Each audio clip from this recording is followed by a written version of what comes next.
Good evening, everyone.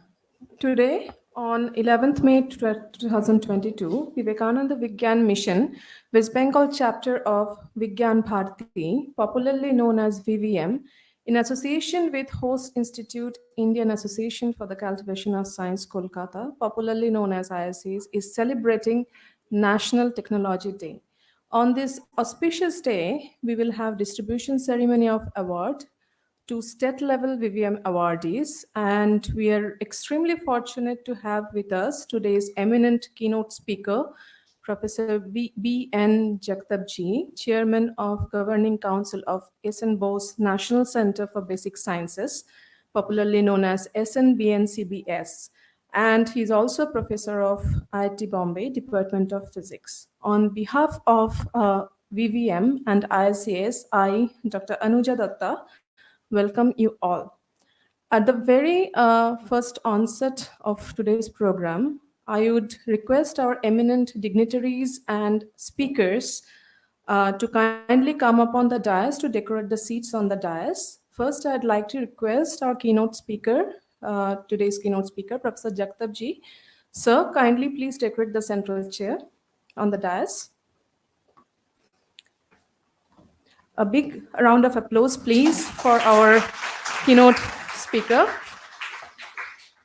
Professor Jagtabji. Then, of course, the director of ISS, Professor Dr. Tapas Chakraborty. Sir, please come up on the dais to take your seat. A big round of applause for him. Thank you, sir. I'd also request Professor Dr. Pallab Banerjee, President of Vivekananda Vijnan Mission, to take the seat on the stage. And requesting Dr. Jishnu Basu, scientist, Shah Institute of Nuclear Physics, SNP Kolkata, to also please come on the stage to take your seat. Kindly give big round of applause to our eminent dignitaries and keynote guest speakers who are now on the dais. I'd like to request Professor Ayan Datta to felicitate our keynote speaker, Professor Jagtabji. Professor Datta.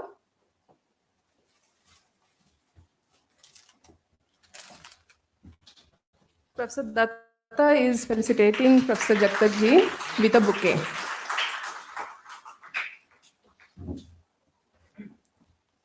Now I'd like to request Professor Indra Dasgupta, Dean R&D, ISCS, if he's here.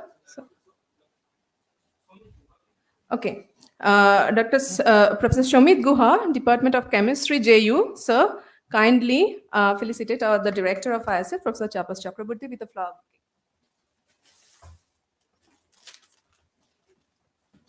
A big round of applause for Professor Chakraborty. Okay. I'd like to request Professor Arindam Banerjee of ISCS to please felicitate Professor Pallab Banerjee with a flower bouquet.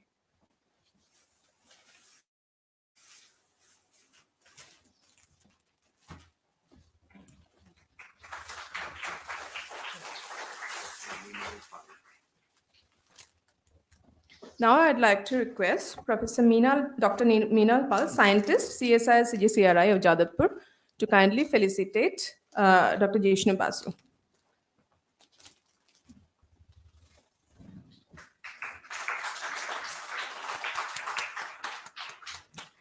Thank you.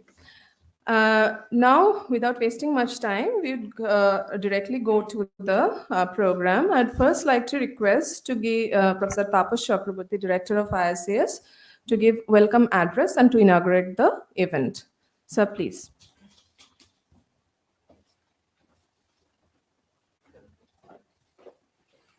Good evening. The students that who have won this award and the dignitaries, and also this today's keynote speaker, Professor Jagtabji. I am very happy that this my colleague Professor Ayan Datta, along with this Vijnan Bharati speakers, these members, they have arranged this technology day program this evening. And Indian Association for the Cultivation of Science, it is the oldest science research institution of the country. the objective for establishing these institutions in the year 1876 is just to initiate the scientific research of this country. Now, although today is the technology day, but the science and technology, these are basically inseparable. At the at the moment, that is at the inception of this institution, that is our forefathers, particularly our founding fathers. They started these institutions with the goal not only to start the science, but with the help of the science, one of the main objective was at that time also to bring this, improve this quality of the life. So this improvement of this quality of the life that usually comes with the technology. Science means, as you understand from our school days, that we try to understand the nature. And for to understand this nature, what is required is the systematic study. And this systematic study, it not only gives discovery, but at the same time, it also gives innovations. So in that way, there's arranging this technology day or celebration of this technology day in a science research institute, particularly, which started this science research and particularly this science movement in this country. It is extremely meaningful. So we are extremely happy that Jagtapji is here and he would be able to motivate these young students that who are here in this evening. And I wish that this evening's program should becomes a success. Thank you very much. Thank you for arranging this. Thank you, Professor Chakraborty, for the wonderful welcome address.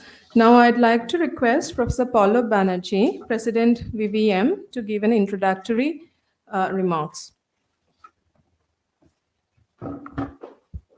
Respected Professor Jagtap, Professor Tapos Chakraborty, Director of this institute, Dr. Jishnu Bosu, and VVM Coordinator, Mrs. Apola Chakraborty, because this is the program of VVM, Vidyarthi Vigyan Manthan, my colleagues, friends, students, faculty and staff of this institute, parents and other dignitaries.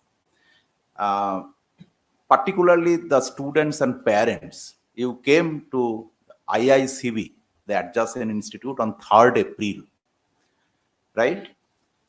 And that was also a prize distribution ceremony of the state level of Vidyarthi Vigyan Manthan. During that program, you know that Honorable Governor West Bengal came and he committed cash prize worth rupees 51,000 each to the students who have awarded first, second, third position in the Vidyarthi Vigyan Manthan from class 6 to class 11. So altogether there were 18 and there was one tie. So total 19 students. So Honorable President, Honorable Governor Sri Jagdeep Dhankar, he has kept his promise. So he has given the checks, right? He has given the check to all the 19 students. So this function is going to be organized to distribute these checks to the VVM awardees, right? So that is the program. So we have taken this opportunity to observe the National Technology Day program.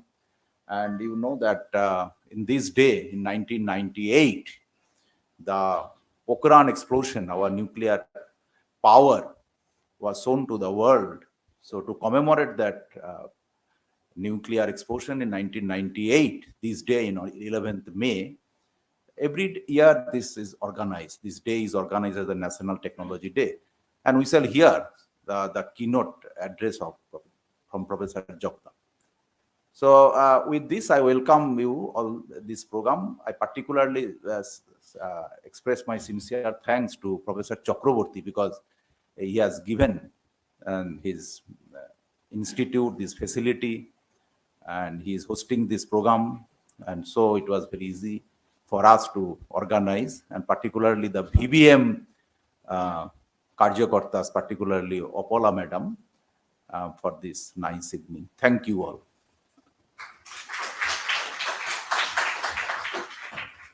Thank you, Professor Banerjee. And our first talk today will be by Dr. Jishnu Basu. He is a scientist from Shaha Institute of Nuclear Physics, Kolkata, and he will be talking about technology, which for the students present here is a rare opportunity to hear from a scientist's mouth what his day-to-day work is about the technology and his vision and mission. So I'd like to request Dr. Basu to come on the dais and speak. Thank you.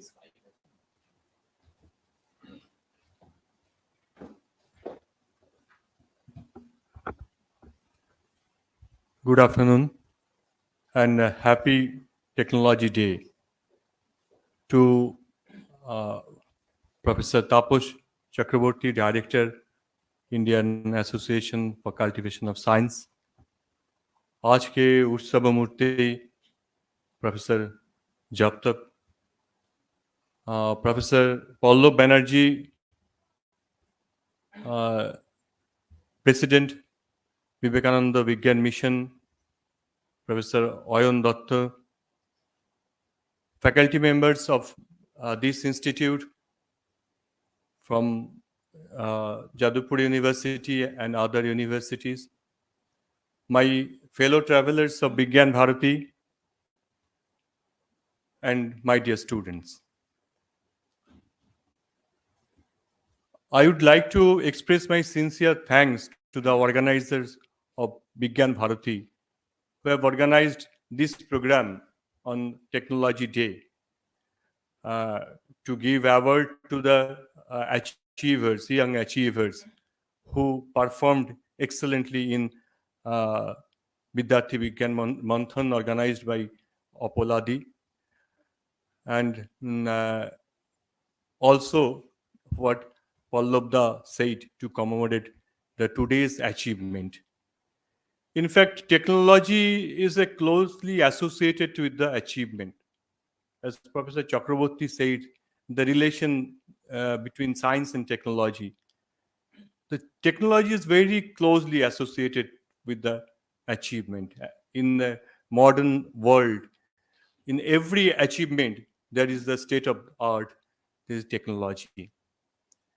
So India as a nation has also achieved significantly in 1998 when in Pokhran, in Rajasthan desert, India successfully tested nuclear tests, 3 nuclear explosions.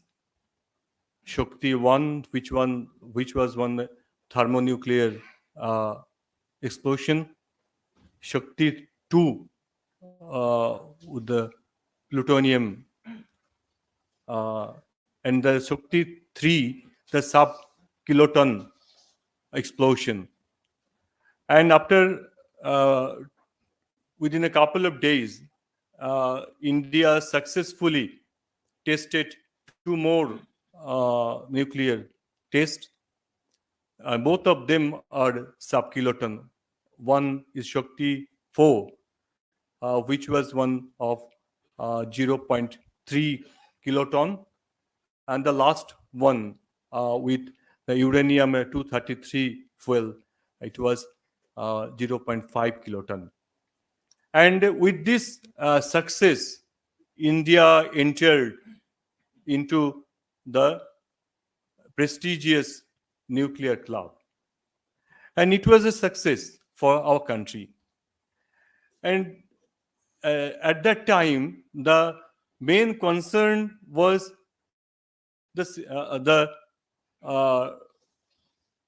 how to protect our program from spying.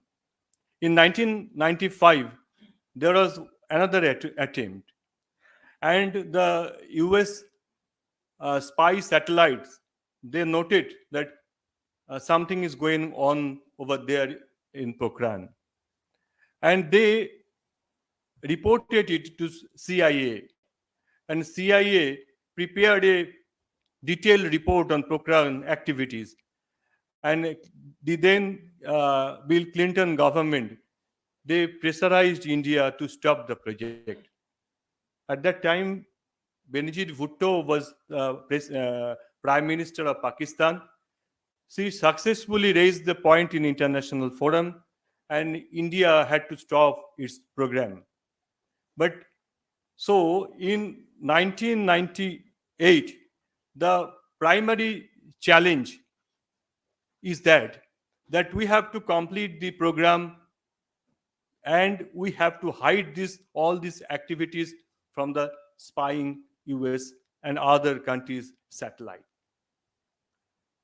58 regiment, engineering regiment of Indian Army Corps of Engineers, Bhabha Atomic Research Center and Department of Atomic Energy, headed by Dr. Chidambaram, and Defense Research and Development Organizations, headed by all-time great scientist Dr. APJ Abdul Kalam. APJ Abdul Kalam, the missile man who had the wings of fire. I will tell you later, really.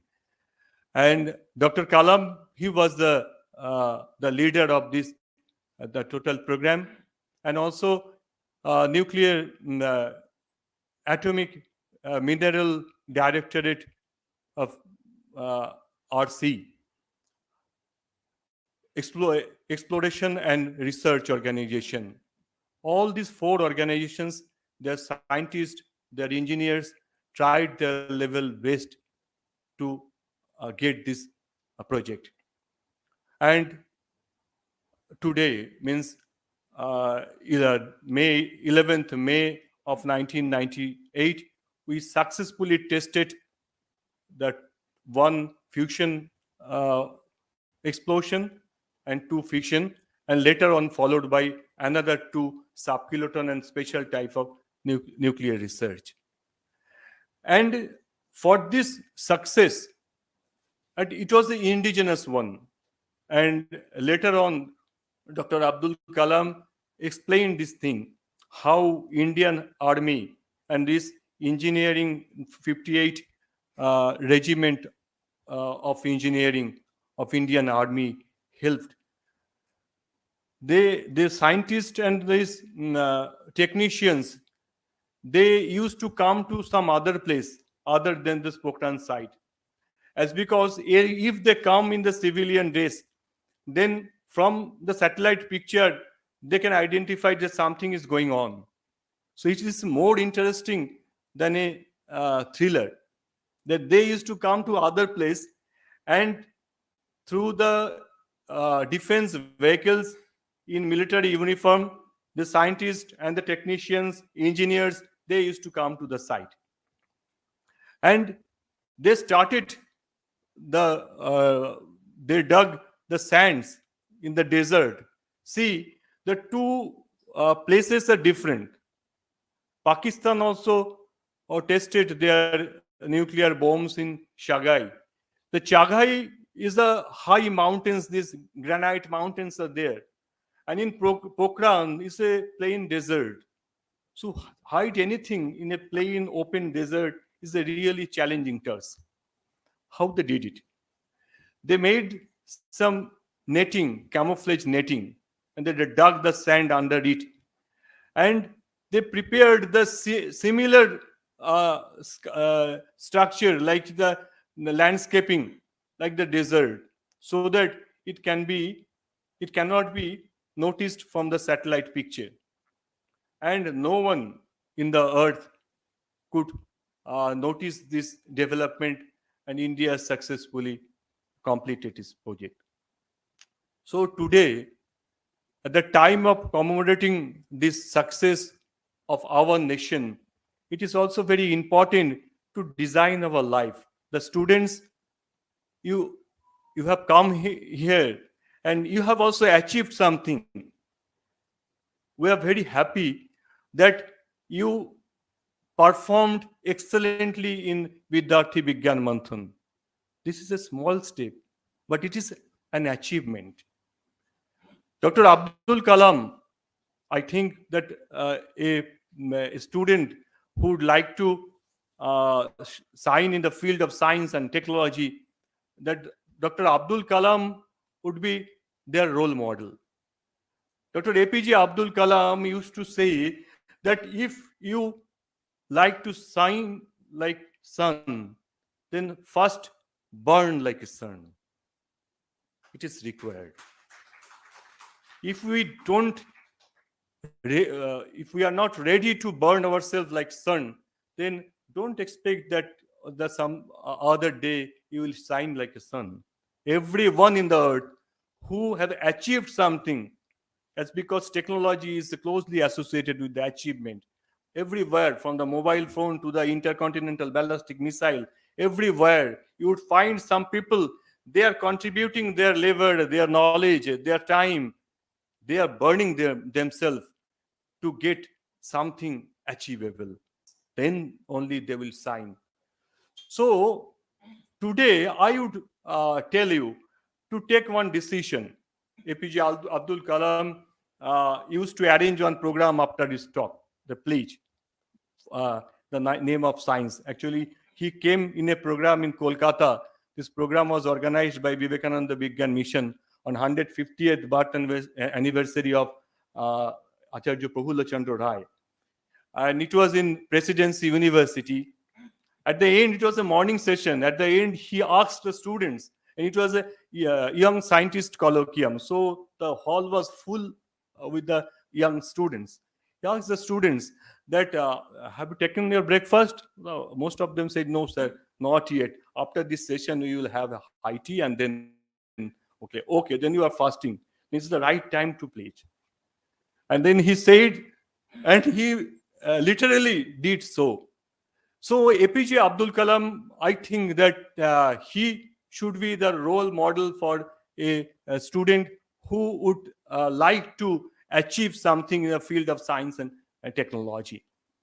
And at that point, I would like to mention another thing, that what should be our goal? That in technology, in the today's behavioral science, it is very important to benchmark and re-engineering. For benchmarking, then we have to set our goal. That what would be our goal? Then I can get a good rank in JE, in West Bengal JE or JE Advance. That would be my ultimate goal. Swami Vivekananda, he said that they only live who live for other. The rest are more dead than alive. So make a goal setting that in your life you would do something for your country, for your society. And if it is, if you accept this, then you can plan for your life. As because if you plan only for you, then this is a very small benchmark. Benchmark your ultimate goal setting to such a height that the achieving it is itself is would be an achievement. And I would end my talk with a old Sanskrit sloka which I have been enchanting from my childhood.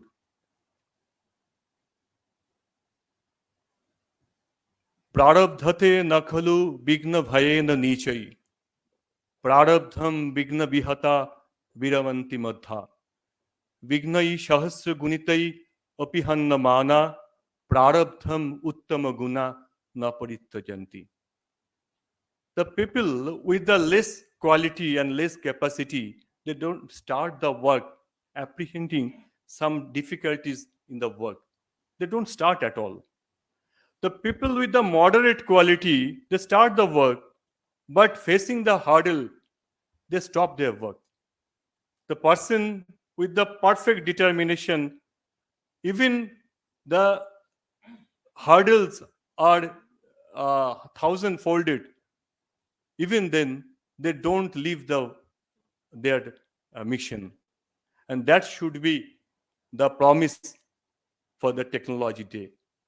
Vande Mataram, Bharat Mata ki Jai.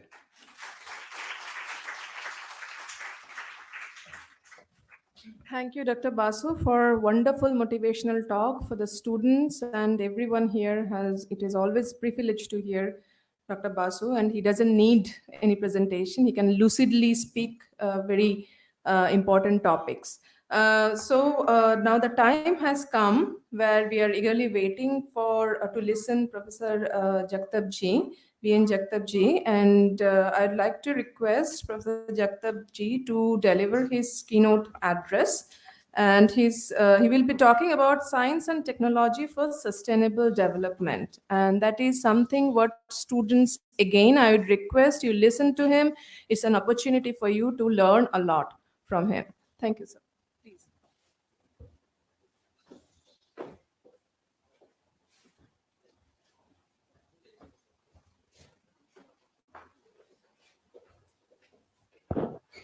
Well, thank you very much for inviting me here. Professor Tapas Chakravarti, Dr. Ayan Ray, Dr. Pallav Banerjee. Yeah. And all related to Vijnana Bharati, Vivekananda mission, and so on and so forth. Let me begin with an anecdote which happened 5 years ago. I was sitting in my office and a student appeared in front. And he said, sir, will you give me recommendation? I'm applying for MS abroad. I said, well, you could have just sent me an email. And no, sir, I want to apply for a very specific area. Look, this was 2017. I want to apply for MS in sustainability. In 2017, this word was not known in the Indian academics. So I said, what do you want to do? He said, look, I want to work on a problem which can solve, this is a problem of the world and particularly the problem of India. I said, very good. So he explained to me something about what his plan of doing this. And I gave him a recommendation. He went abroad. And since then, I was following this particular subject, the sustainability science. And today, this is one of the biggest areas that is on the research front. It covers many areas of research, right from energy to water to atmosphere and everything. And United Nations has declared this year as the year of sustainable development. And it is expected that we, academic community, must take it to the students at large. So that is what I'm going to speak. I'm going to bring it down to a very, very low level, particularly for the students. So let me start this lecture formally by asking a question. The question is, when did plants, animals, and human beings appear first on the earth? Any guesses? Well, you can Google it and you'll get the answers. So I'll give you the answers.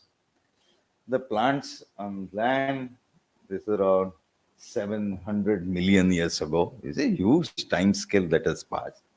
The modern birds are about 60 million years ago. The elephants, they came about 56 million years ago. And the tigers about 2 million years ago. The early human being, about 200,000 to 300,000 years ago. And the modern man, the modern human being, is just about 50,000 to 65,000 year old. So we are the youngest on this planet. In the same breath, you ask the next question. How many more years plants, animals, and human beings will live on the earth? We would like to answer the question, well, infinite times, forever. But it is not so. Scientists have doubts. They say that if you continue with the activities what we are doing on this earth, in just about 100, 200 years, all this will come to a standstill. Everything, the whole life system on this earth is going to collapse. And they say that this has happened because of our activities, the human activities on the earth. Now, let's say, what are the activities we are doing? All of us need progress. And for that progress, and that is what we call as a human development, we take resources from this earth, process those resources, use those materials for us, and waste, we throw it in the atmosphere or in the water or on the land. Now, do we have the scale of what are the resources we are using? Let me give you some flavor of that. 50% of the land is required for agriculture. Now, if the urbanization continues, then the land for the agriculture will continue to become lesser and lesser. And our urbanization is about 7% per annum. And that also involves now the loss of biodiversity. So that's one resource we are using. There are plenty of other resources we use. This is just a table. How much oil we'll take out from the earth? Every year we take out 3,600 crore barrels. We use iron. How much every year we take out iron from the earth? 254 crore tons. You can see the volume that we are using from the earth. And the coal, which turns out to be around 900 crore tons. So this is all resources we take from this earth. And then we create waste. And what is the waste generation per year? Carbon dioxide, we're putting in the atmosphere 3,500 crore tons. Nitric oxide, 2.4 crore tons. And we also release a lot of chemicals in water. And these chemicals are estimated to be about 1 crore tons. And out of these chemicals, 20% are carcinogenic. Carcinogenic means they cause cancer. This is all what we are doing. So our activities are not only depleting resources, but also increasing the waste matter in our surrounding. And the human population is growing. The usual plots we keep showing that today we are about 800 crores on this planet. So if we continue to do this, are the resources going to be enough? Is that waste which is thrown in the atmosphere or water, is that going to be safe? This problem worried scientists way back in 1972. And those scientists studied this problem, and there is a famous book on this report, which is called The Limits to Growth. Everyone should read that.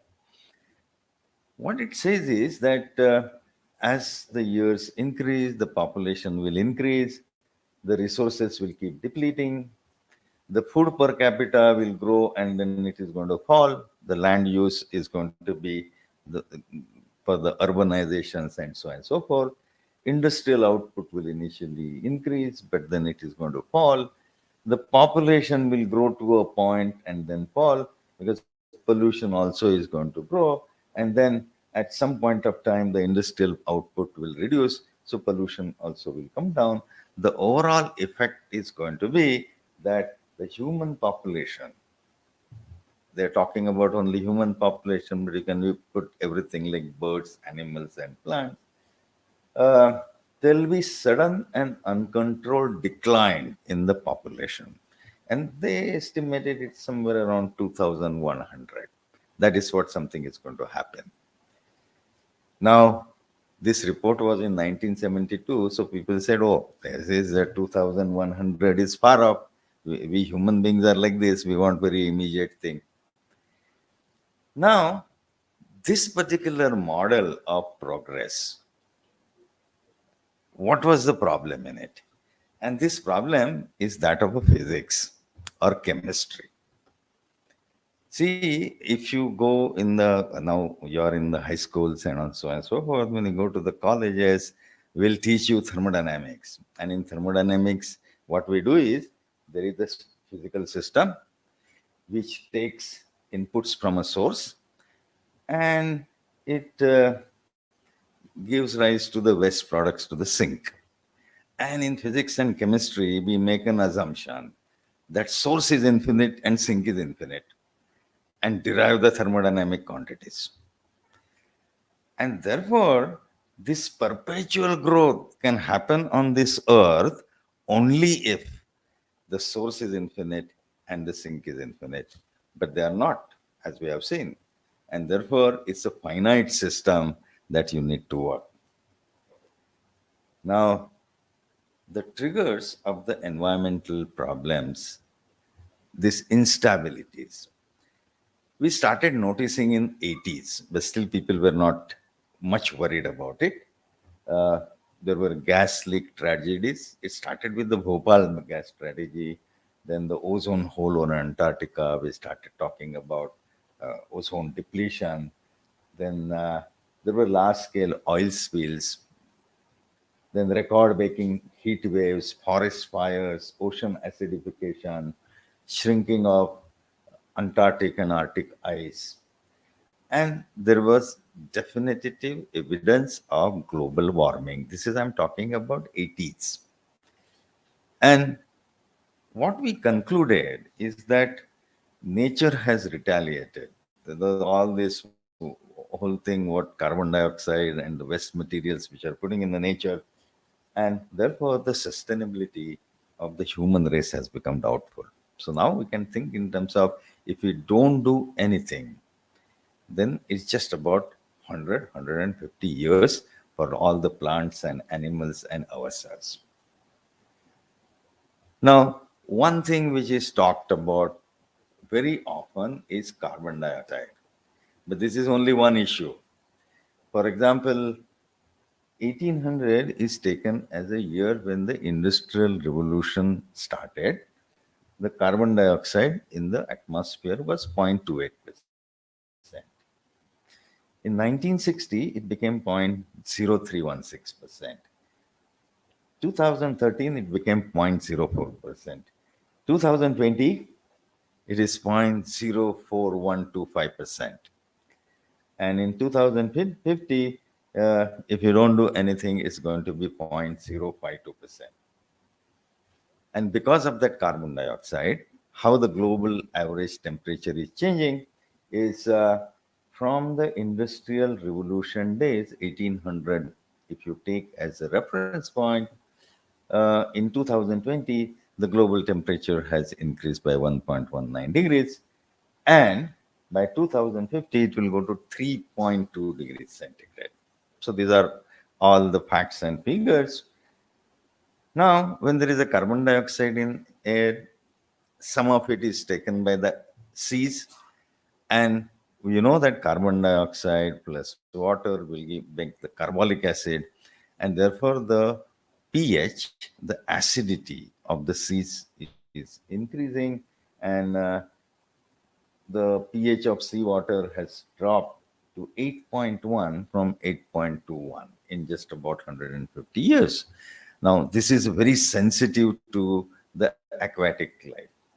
And also we know, all is being discussed, that the increase in temperature should be limited to 1.5 degrees. So just about this level, 2020 level, if we can maintain, the sustainability can be ensured. However, the way we are going, it is going to become 3.2 degrees centigrade. And then I can show you lots of pictures, and these pictures are available. You can see that because of the temperature, the melting of glaciers, melting of ices, rising of sea levels, there is a prediction that the city of Mumbai and the city of Calcutta will be submerged in about next 30 to 40 years. Devastating and frequent cyclones, the way we are experiencing cyclones these days, They're too frequent. This is the effect of global warming. There is a pollution everywhere. Our cities are polluted. You must know this, that the 14 out of the 15 most polluted cities are in India. The oil spills, the contaminated water bodies, the rivers are dying. Then there is a problem of waste. You can see the plastic waste, metal scrap, automobile waste, construction material, electronic waste, agricultural waste. This is all what is happening, and we are amidst that. If you take water, then we also know this, that India houses 16% of the world population, but it contains only 6% of the world freshwater resources. And therefore, 54% of India faces high to extremely high water stress. There are 100 million people who live in the areas of poor water quality. And you can just see these figures, that out of 632 districts of the country examined to determine the quality of the potable water, only 59 districts had safe water. So we are all drinking this unsafe water and all that what is happening in the country. And this is the problem that I want to bring to the notice of the youngsters. And the India's biodiversity is sinking. We have already lost about 28% of our indigenous plants and animals and birds. Uh, when I show this figure, the red sandalwood, then I say that you have seen that in the picture, recent picture, right? Uh, how this red sandalwood is smuggled, and this is now become an endangered plant in India. Now let me put it in front of you, two scenarios. Suppose there is a deposit of 10 crore, and every month you require 25,000 rupees per month to spend on yourself, and each person lives for 75 years. Okay, this is the standard arithmetic that I am going to do. And now let's ask the question, I have 10 crore deposit. There is one person, he uses 25,000 rupees per month, lives for 75 years. He will use 2.25 crore. So from this deposit, you'll have to subtract this 2.25. What is remain is 7.75 crores. Now you see in the next generation, there are two people, B and C. Each will use 2.25 crore. Then total will turn out to be 4.5 crore. Subtract from here, you'll find it is 3.25 crores. Now, in the third generation, if there are two people and each require 2.25 crore, then this money is not enough. This is what is called as unsustainability, that the needs of the next generation are not met. Whereas I can put a different proposal where I have a deposit of 10 crore, each one uses 2.25 crore, but in his lifetime of 75 years, he also deposits back 2.25 crores. If that can be done in each generation, you take the resources from the earth, but also put back something equivalent to that money that you have taken. If you do that, then this 10 crore deposit will continue as it is, generations after generations, and the needs of the next generation will always be met. This is called the sustainability. So sustainability is nothing big concept. It's a simple concept that you take resources. You have to take resources for your development, but while taking these resources and using them for yourself, you also give back something to the nature. Now you see in the recent times this year, the global warming has started affecting the whole of India. You must note that the temperatures you have in the country on this, I have just got your table of 29th April, and you'll find that most of the places you have temperatures exceeding 44 degrees centigrade all over the country. This is another one you can see, and the most warm cities now are in India and Pakistan. And this is the trouble that we'll have to face. And our lives, if you want to make it sustainable, then we'll have to take care. So sustainability is the capacity to exist and progress without the fear of becoming extinct. So we must leave all the plants, trees, everybody, including us. But we should also do progress. This is nothing to say that, oh, we should minimize our needs, minimize this, minimize this. No. We'll have to find an alternate way. And sustainable development is the development that meets the needs of the present generation without compromising the ability of future generation to meet their own needs. And the 21st century is regarded as the century for the sustainable development.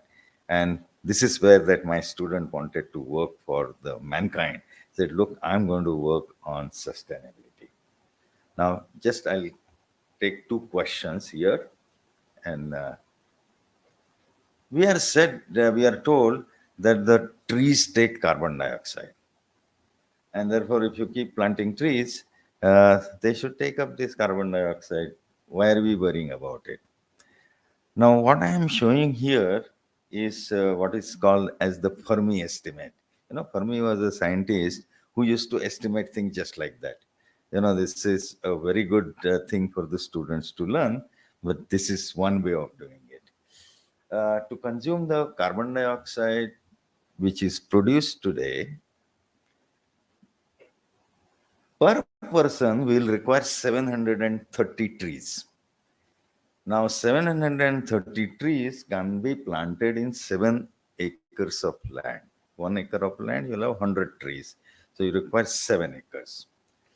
World population today is 800 crores. So forest land required for mitigating all that carbon dioxide is 5,600 crore acres. Now, total land on the earth is 12,600 acres, crore acres. So we require 50% of the earth covered by the plants. Then all that carbon dioxide can be mitigated. Now, on one hand, we say 50% of the land we require for food production. So where is this land going to come? Then you say, what is the forest land today on the earth? It is 1,000 crores, 1,000 crore acres. 1,000 crore is just about 18% of what we require, which is 5,600 crore acres. So what this means is the present forest cover will take care of only 18% of carbon dioxide. The rest of it is going to accumulate in the atmosphere. So, well, we need to grow conserve and grow the forest land, but that's not going to be the immediate solution. What we need to do is to minimize our carbon dioxide production drastically. That's the only solution. Second question, which is the most important question, like the first one, is sustainability dependent only on climate action? Suppose we take care of all this atmospheric carbon dioxide and all that, and we reduce the temperature of the earth. Is that all what is required? Well, this is the human race which is interacting with nature, and we say that it is destroying the nature. But at the same time, all these human beings, 800 crores, are interacting with themselves. And therefore, all this interaction, nature human interaction and human interaction, has to be integrated in the sustainable development.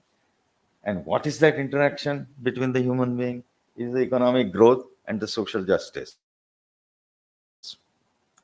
And therefore, the sustainability will depend not only on the climate action, but also on the economic growth and the social justice. You take, for example, that if there are people who do not, young people, those who do not have jobs, then finally they are going to end up burning the trains or the buses.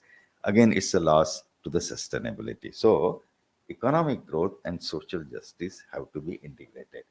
And therefore, this is what is now popularly known as the Agenda 2030. So by 2030, you should have the 17 Sustainable Development Goals. These have been defined, and sustainability rests on three pillars: climate action, economic progress, and social justice. Now, I must tell you, in 2021, what was India's rank in the Sustainable Development Goals? It was 120. In the previous year, it was 117. So you can see that we are really falling back on the sustainable development. Uh, which are the sustainable development goals? And this is what is our duty. The science and technology has to address these issues.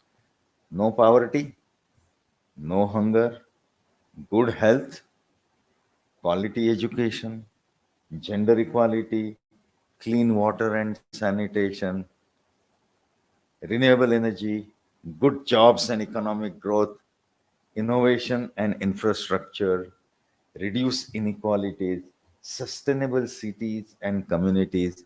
See, our cities are not sustainable. You see traffic in every city. It's so bad.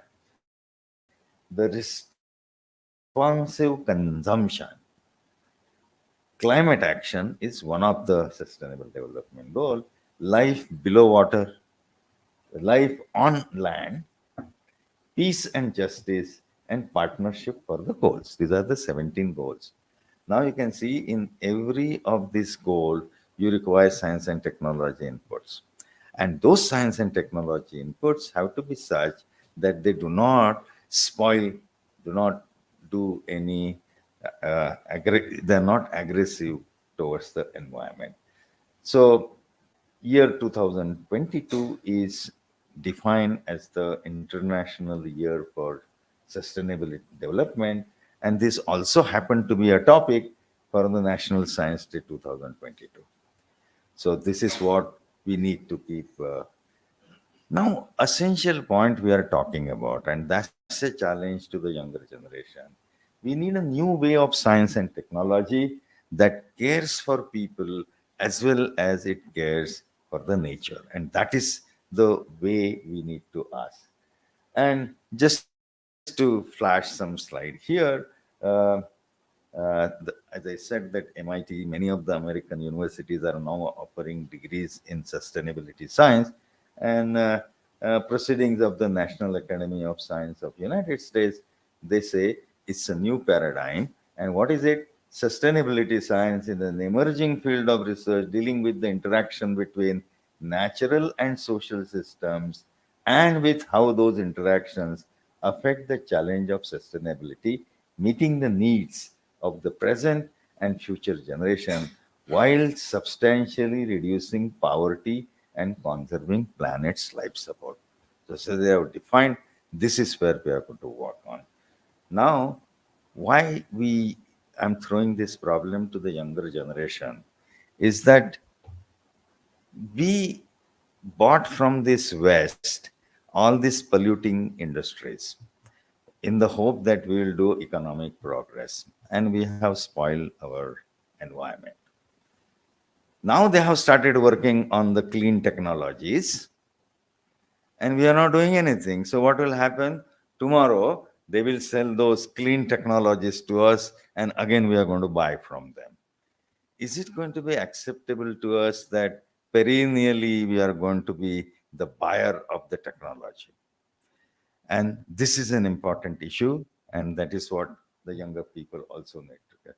And what are the problem areas? Now, I have not brought all the problem areas which people are working on: improving access of water, adequate quality and quantity, advancing clean energy manufacturing system, mitigation of health impacts on pollution and environmentally mediated diseases, enhancing agriculture production and food security, encouraging more benign trajectory of rapid urbanization, more effective use of environmental and natural resources to promote poverty alleviation, global climate conserving ecosystem services, and protecting biodiversity. There's some of the problems which have been thrown. Now, in the newspaper, you keep hearing about the hydrogen energy, right? It's one of the cleanest energy. But then you should ask the question that how to generate this green hydrogen. Now, if I may give you some figures, if I got 1 kilogram of hydrogen, it is equivalent to about 39 kilowatt hour energy, 38.7 or something. Now, if you go by the latest technologies, I mean, which were called the latest, the cost of 1 kg of hydrogen production turns out to be 41.5 kilowatt hour. Now, just last week, I was reading a report where this energy consumption has been brought to 35 kilowatt hour per kg. Now, you see how rapidly people are progressing to break that threshold. Now, this requires different technologies, different innovations, and all that. If we don't do that, and if we stick to that old style alkaline electrolysis with the proton exchange membrane, you will be somewhere around 55 to 60 kilowatt hour per kg. So this is where a lot of inputs are required. You should also know this, that all recent Nobel Prizes are going for the sustainability research. You can see this Physics Nobel Prize of 2021 for the physical modeling of Earth's climate, quantifying variability and reliability, predicting global warming. 2021 Chemistry Nobel Prize for these two scientists for the development of organocatalysts. This has had a great impact on the pharmaceutical research and has made chemistry greener. 2018 Economic Nobel Prize to Norzam thus went for integrating climate change into long-term macroeconomic analysis. So now you can see that change is happening. You see the Times Higher Education ranking. They are based on the sustainability development, how much a university is contributing to the sustainable development goal. So now, since the survival of us and the living system on this planet is at stake, we need to concentrate our efforts in all these directions, and therefore whole yardsticks are changing. Now, just to give you a little bit idea, what is it? If you take India, in terms of energy, the share of the fossil fuels is about 91%, and that is all the carbon emitting. Share of fossil fuels in electricity generation is largely coal based, 75%.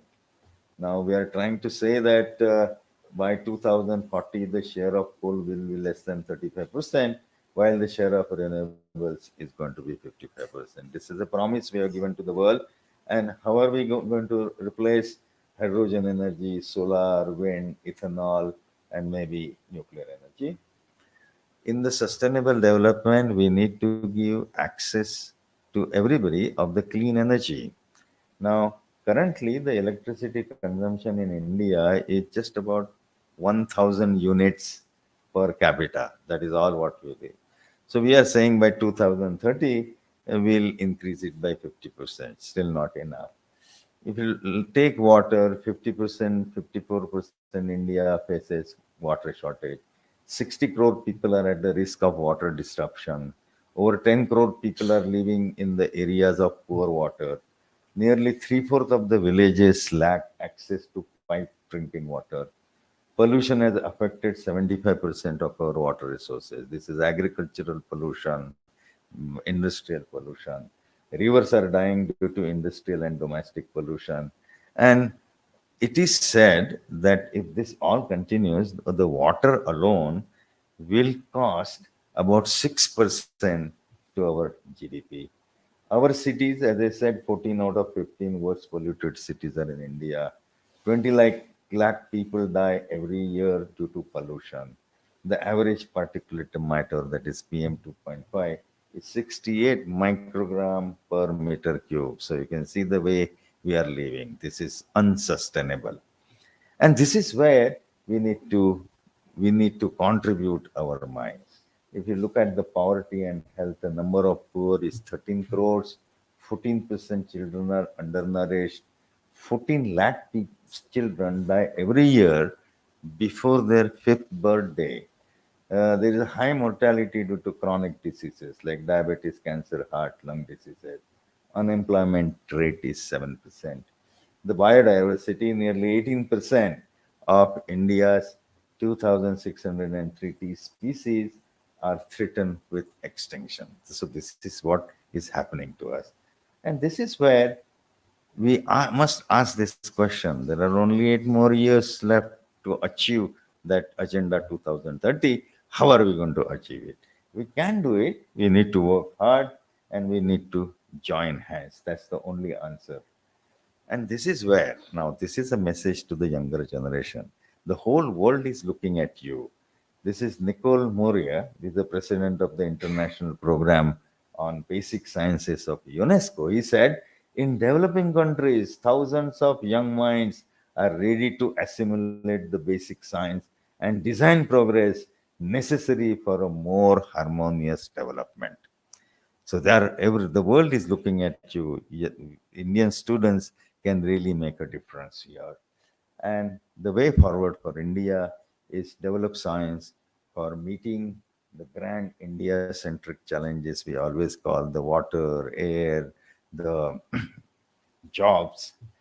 Convert that science into useful technologies, and through this, you can create entrepreneurship, jobs, and markets using these technologies. And that's the way forward for India. And we need to create a strong workforce for biodiversity. So, advancing sustainable development goals together with accruing demographic dividend, that needs to be the objective of science and technology, and in technology in particular. If you can produce, I'll tell you one example of a college student from Dharwad district. He produced a small portable water filter, uh, and he started selling it for 20 rupees. Now, his water filter, has great demand in Africa. The reason is they also want affordable technologies, affordable products. If we can develop, then we can supply. There is a lot of market there. Now, just last few things. How can you help in achieving sustainable future? Well, the sustainability begins at home. We should start worrying about our carbon footprint, how much energy consumption I have, and so on and so forth. If you are a student, you need to study well and develop the skills. Don't enter into the sustainability right away. Study well, develop critical thinking and problem solving ability. This is what is told in the NEP 2020. Uh, Only if you have the critical thinking and problem solving, you can solve all these problems and understand the challenges before you and find the solution. And for higher education institute, solve these India-centric problems, analyze human environment interaction in your region, create a science and technology literate society. This is important for a sustainable development. And finally, let's keep in mind few things. Modern science, the way it was practiced for 200 years, it developed around the idea of mastering the nature. We want to conquer the nature, and that is how we got into a problem. We need to move away from this, use modern science, but not for conquering the nature. On the other hand, if you look at the India's way of looking at science and technology, the ancient one, this is based on another view, which is the humanity in nature. And therefore, probably one way of synthesizing modern science with the traditional Indian science could be one of the ways. And I must tell you that the way the Indian farmers are innovating without our intervention, like the millets and the indigenous rice varieties, the way people are growing and they're coming in the market, it is now phenomenal. And they are trying to bring that balance using the traditional Indian knowledge. It's a grand synthesis which is happening in the village side. We need to take care of that. And finally, the message to my young friends here is it is your time to lead now for the well-being of us and the nature together.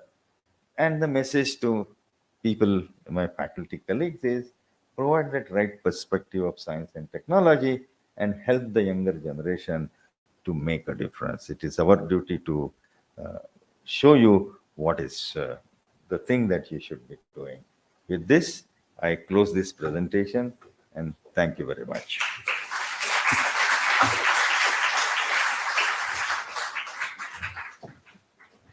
Thank you, Professor Jagtapji. It was wonderful message, very engrossing, and I'm sure all the students here have been highly benefited from this highly engrossing and informative talk, keynote address. And as aptly mentioned by Jagtapji, is like it's time for you to think ahead. You are the torch bearers, so we have high hopes for you. So it's now, I would like to request Dr. Sharbari Shen, Vice President of VVM, to present a small token of appreciation to Sir Jagtapji. Dr. Sen.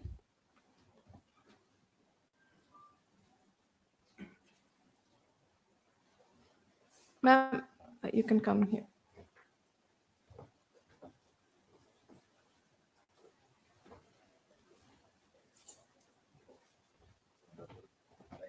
Dr. Sarbari Singh, Vice President of VVM, she is presenting a small token of appreciation for the wonderful keynote address by Professor Jagtapji.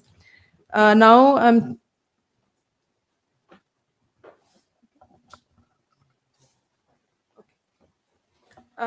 now the time has come where the cash award distribution will happen to the VVM state level winner, or the students are eagerly waiting for that. And for that, actually, I'd request all the eminent dignitaries again. Sorry, it's another please come on the stage so that I can call the students and you can deliver the awards and the cash prizes to them. So please, Sir Jagtapji, Professor Tapas Chakraborty, Director of ISCS, Professor Pallav Banerjee, President of VVM, and Dr. Jishnu Basu, Scientist of SINP. Kindly take your seat on the dais, and I will call the students' name one by one, and you can come and stand here, right? Stand here. So the first name of the student is Arya Maji, is in class 6. He is from DAV Model School, Bardwan, West Bengal. He has ranked 1 in the state level. So I'd like to request Professor Jagtapji to give the award, cash prize to Arya. Arya, please come.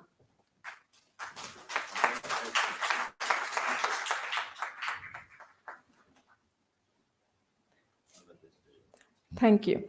Then next is Chandrangshu Nag. Chandrangshu is in class 6 from DAV Public School, HCL, Rupnarayanpur, Bardhaman.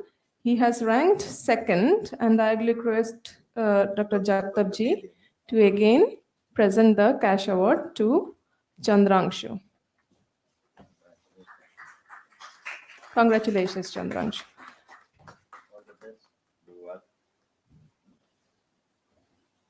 Next, I'd like to call Raul Chaudhuri. He is in class 6, Garden High School, Kolkata, West Bengal. He has ranked 3rd. I'd like to request Dr. Jagtapji. Okay, I'd like to request Professor Tapas Chakraborty to give the cash prize to Raul Chaudhuri.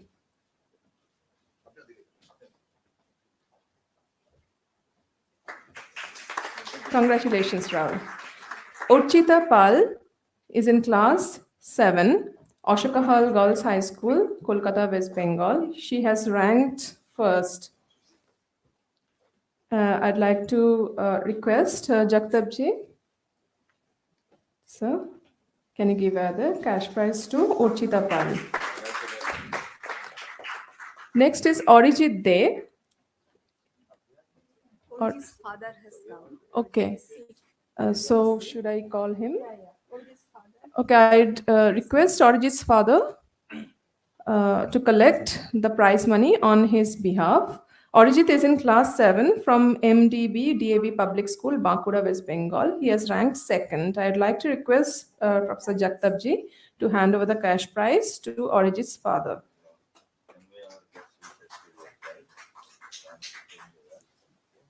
Thank you, Professor Jagtabji.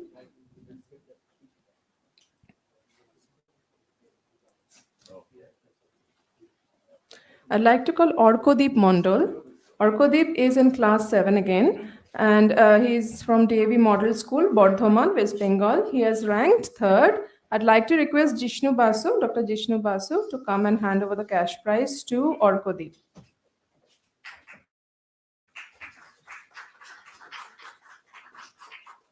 Congratulations, Orkodeep.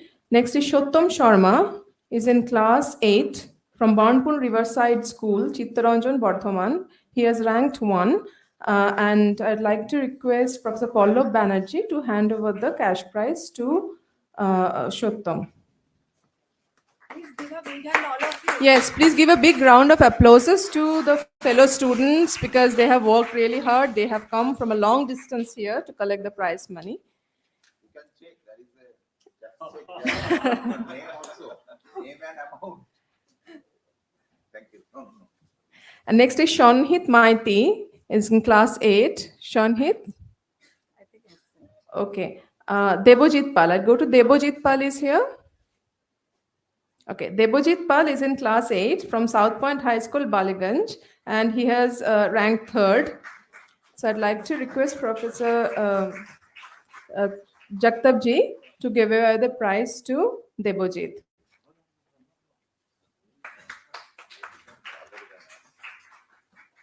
A big round of applause to the students, please. Because next is Archishman Joddar. Archishman is in class 9 from Vivekananda Mission School, Kolkata. He has ranked first in his class for the state level winner. And I'd like to request Professor Chapur Chakraborty to give away the cash prize to Archishman. Ognipo Tarodar. Ognipo is absent. Ankur Ghosh.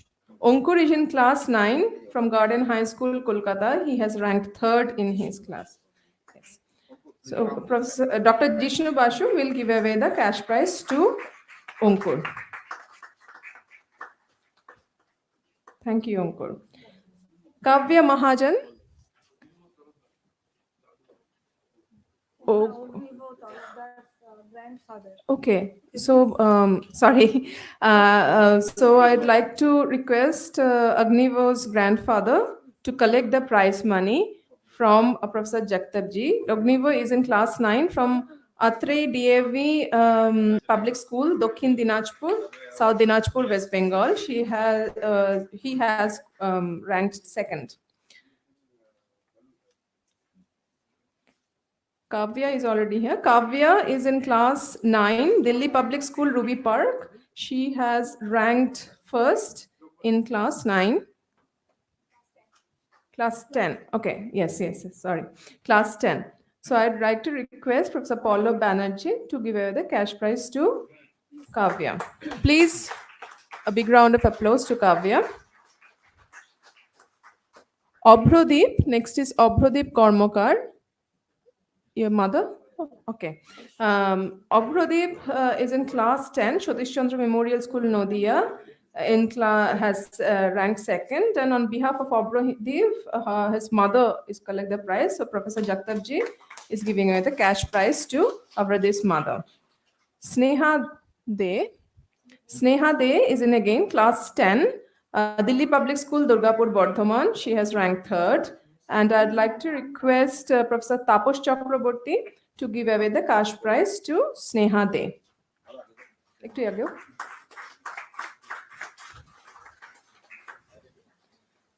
Shomodip Mahato. Okay. Shomodip Mahato is in class 10, Atre DAV Public School, Dokhin Dinajpur, West Bengal, ranked third. His father is here to collect the cash prize on his behalf. Please come from the stairs. I'd request Professor Jagtabji is giving away the prize money to Shomodip's father. Rituja Haldar. Okay. So Rituja Haldar is in class 11, Haryana Vidya Mandir, Kolkata, and she has ranked first. So I'd like to, and her father is here to collect the prize money. So I'd like to request Professor Jagtabji to hand over the cash money prize to her father, Rituja's father. A big applause to Rituja.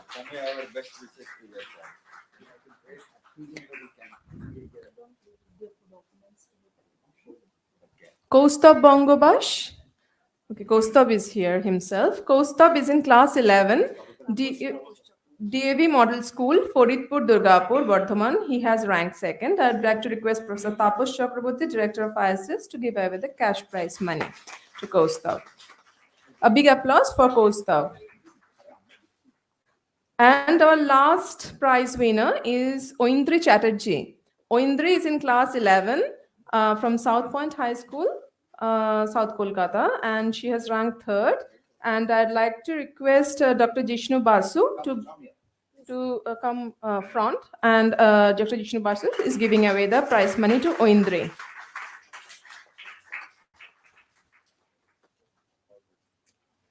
Thank you, everyone. Thank you, students, for being present here, for collecting the prize money, and thank you to all the dignitaries and eminent guests to be here on the dais and giving away the prize money to the students. And you can actually go back and sit in the audience, or you can sit here, whichever is suiting you. Okay, so we have come to the end of our event today. And lastly, I'd like to request Dr. Mrinal Pal, scientist of CSI CGCR Jadavpur, to give the vote of thanks. So,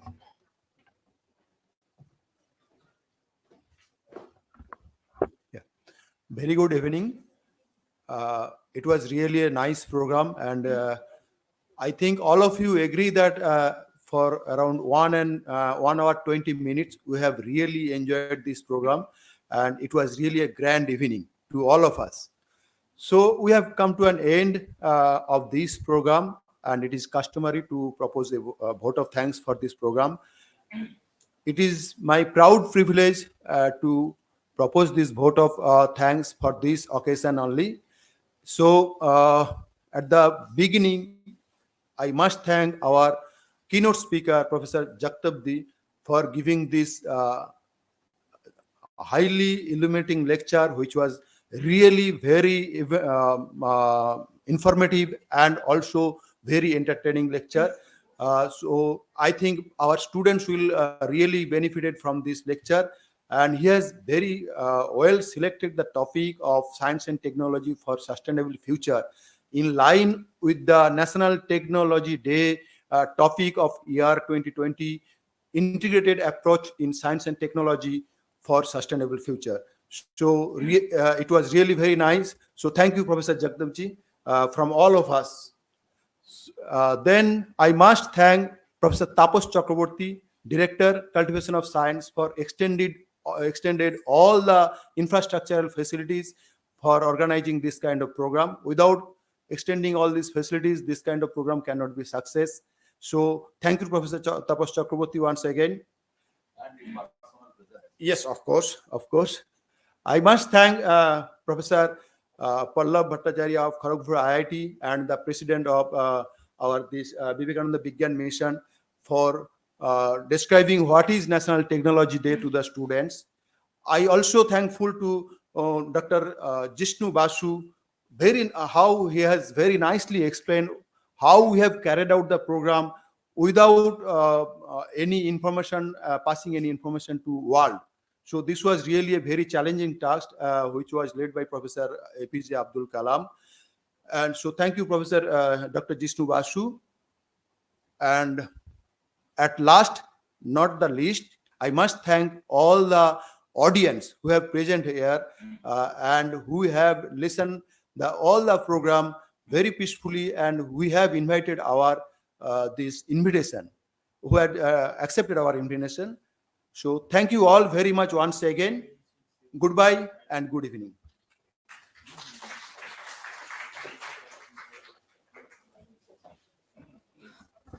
thank you, Dr. Pal. The program has now. Okay. Yes, thank you, Dr. Paul, for the vote of thanks. Now, I'd like to request the students to for a group photo with our eminent guests and speakers, and their tea and refreshment outside